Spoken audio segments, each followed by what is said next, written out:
Obrigado, presidente. Então, voltando à minha fala, eu gostaria de deixar registrado aqui o meu agradecimento ao presidente da comissão, Paulo Aze, que concedeu tão prontamente o meu pedido de requerimento para que esse SAP fosse pautado.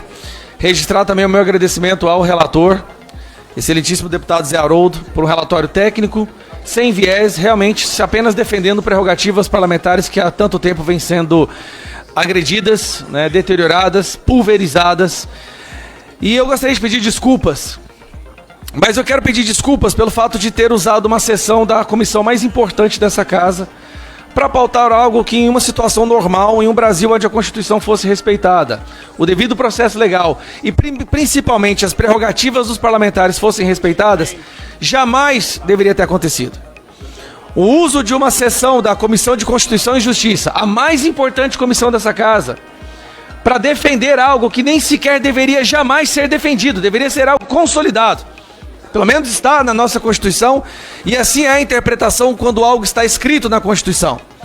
Mas como nós não vivemos em tempos normais, como nós sabemos, todos nós sabemos, até mesmo aqueles que têm medo de admitir em público sabem, como nós vivemos num período extremamente sombrio da nossa nação, nem mesmo a Constituição pode ser tida como uma garantia básica dos nossos direitos. Então por isso eu peço desculpas por ter usado uma sessão da Constituição, dessa comissão. Não deveria ter sido, isso jamais deveria ter acontecido, e eu falo isso até para os meus colegas que votaram contra. Essa é uma comissão importante, na verdade que vota as pautas mais importantes da nossa nação, que podem beneficiar milhões e milhões de brasileiros, mas infelizmente ela teve que ser usada, relator, para defender algo como a imunidade parlamentar, o nosso direito de falar. É como se as pessoas aqui esqueceram a origem etimológica da palavra parlamentar. Ela vem de parlar, de falar. E não necessariamente nós vamos concordar com o que os nossos colegas ou adversários falam. Invariavelmente, por a nossa ação ser falar muito, em vários momentos falaremos algo que nós mesmos nos arrependeremos depois. E que deveria ser julgado pelos nossos pares. Mas o que vem acontecendo no Brasil tem cada vez ficado mais assustador. Eu trago aqui para essa casa porque eu quero aproveitar esse momento para servir, como meus colegas que falaram contra, disseram que talvez seria interessante usar essa votação ou essa sessão para passar uma espécie de lição, como se isso fosse uma lição que a direita ou o que eles chamam de extremistas tivessem que aprender. Eu quero lembrar aqui nesse momento que realmente a reputação dessa casa vem sendo denegrida ao longo dos últimos anos. Mas será que é pela direita e pela tal extrema direita? Ou será que é porque um deputado do PT deu um tapa na cara de um outro deputado da direita no plenário e nada aconteceu? O Quaquá, uma grande figura da esquerda, deu um tapa na cara de um colega que inclusive está sentado logo ali, Messias, deputado Messias, que nem do PL é do Republicanos. Um tapa na cara é mais grave do que falar que um senador é vagabundo? Nós temos o caso do Nicolas, que foi agredido com um murro na genitália dele, não quero nem falar a palavra. Um murro, onde ele cai ao chão, por uma deputada do PT. Nem no Conselho de Ética foi parar. Mas será que isso é mais grave do que uma disputa interna, regional do meu estado com um senador que eu votei para ele, diga-se de passagem, tá? Eu estava ali falando como um eleitor indignado em um senador que eu votei para ele e que virou as costas para nós.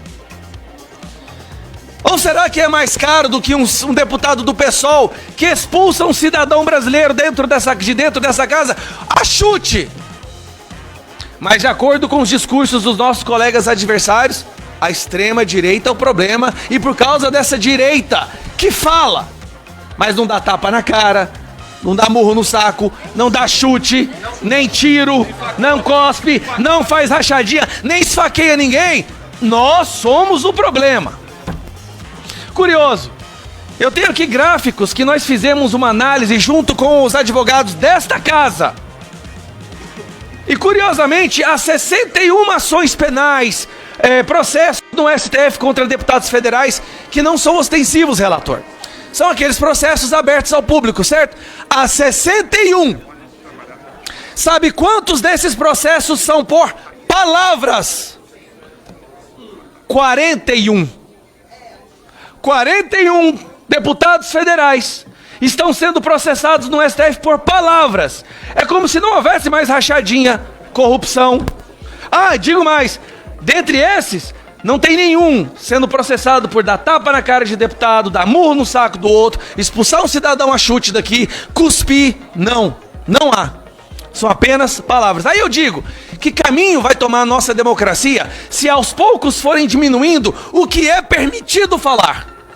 Porque é muito lindo os atuais baluartes defensores da democracia quererem determinar e balizar. Olha, eu sou a favor da liberdade de expressão e da imunidade parlamentar, a não ser quando... Eu quero fazer agora um relato pessoal para o presidente e o relator, para que fique bem claro a diferença da balança entre os dois espectros políticos. Eu mesmo entrei na justiça contra 4 parlamentares. Mas como, Gustavo? Você entrou na justiça contra 4 parlamentares e está querendo pedir que os processos contra você sejam retirados? Eu jamais pedi que um parlamentar fosse cassado. E nem teria coragem de fazer isso como fez o senador. E ele só fez isso porque as pesquisas o mostram em último lugar nas pesquisas e eu em primeiro. Então, para ele está usando Alexandre de Moraes para destruir um adversário político. Imagine se esse precedente for consolidado.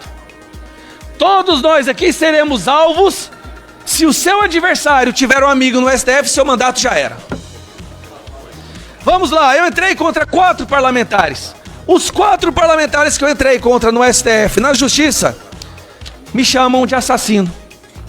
Aí eu pergunto, Pompeu, eu pergunto pro senhor, é mais grave chamar alguém de vagabundo ou de assassino?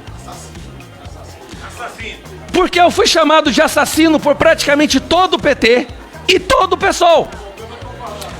Aí eu falo pra vocês, olha a perversidade dessas pessoas. E falar isso é algo que machuca o meu coração, porque é uma tragédia que quase me matou.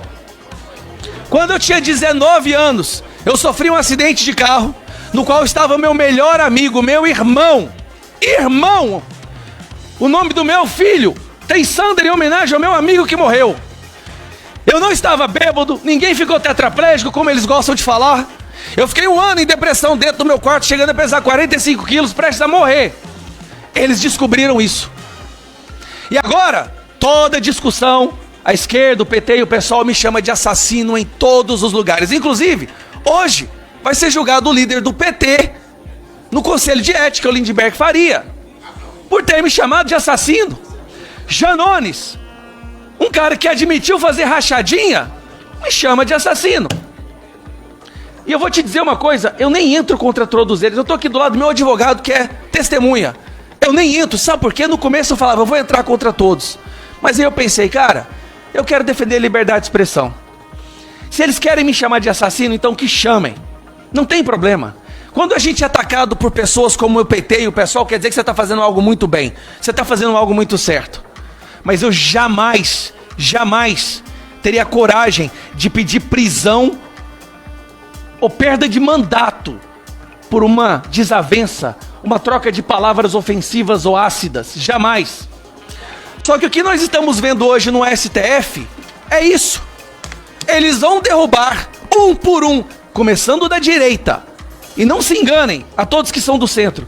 Quando a direita tiver sido enterrada, o centro passa a ser a direita. Eles nunca vão enxergar os senhores do centro como centro.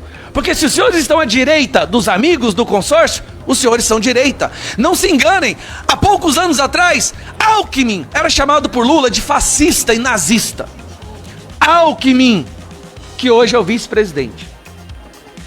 Então eu peço mais uma vez desculpas por ter levado a esse extremo de ter que suspender uma ação, mas com certeza o caminho nos levava a crer, como foi feito o devido processo, como não foi feito o devido processo legal, que seria usado esse processo sim, não só para me caçar, Nicolete, O objetivo do senador lá em Goiás, que inclusive ele fala abertamente para todos os seus amigos nos jantares e nos eventos, é me prender. Me prender porque eu chamei ele de vagabundo. O senador Cajuru me chama de assassino.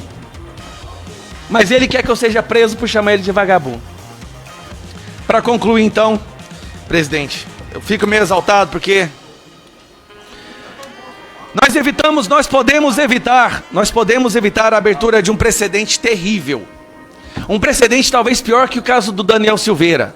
Porque Daniel Silveira foi preso, mas não perdeu o mandato.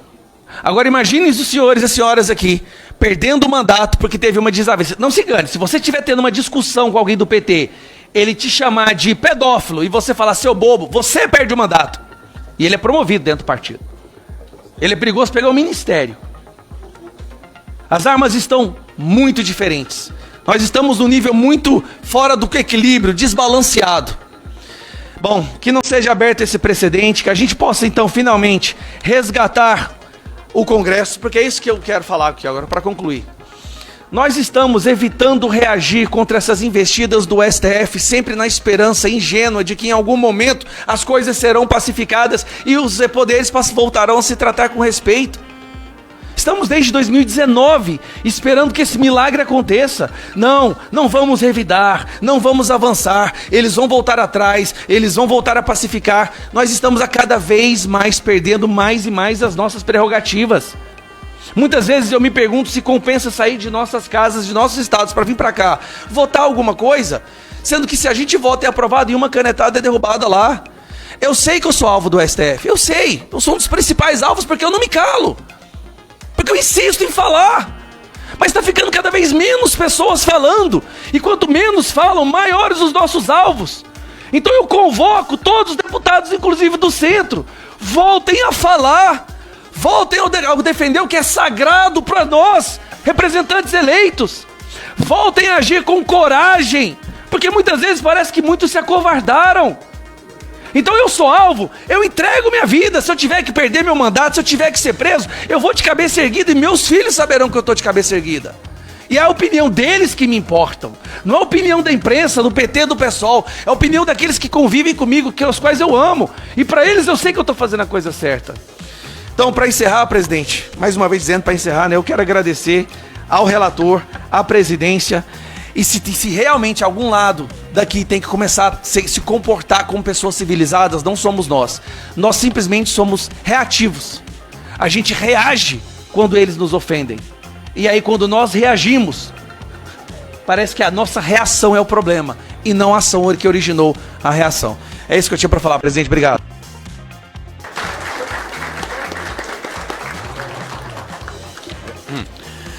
Eu tenho uma lista de oradores que eu vou citar agora, mas antes quero deixar a palavra com o nosso líder, deputado Sóstenes. Ilustre presidente, deputado capitão Alberto Neto, colegas parlamentares dessa mais importante comissão da Câmara dos Deputados. Obrigado por nos acompanhar. Se você gosta do nosso conteúdo e quer nos ajudar a continuar trazendo informação de qualidade, apoie o canal com qualquer valor através do QR Code. Não esqueça, curta, comente e compartilhe nossos vídeos. Isso faz toda a diferença. E o melhor, torne-se membro assinante do canal. Por apenas R$ 15,99 por mês, você tem acesso exclusivo às notícias mais recentes da atualidade e ainda fortalece o nosso trabalho. Assine agora e fique sempre um passo à frente, recebendo informação antes de todo mundo. Contamos com você!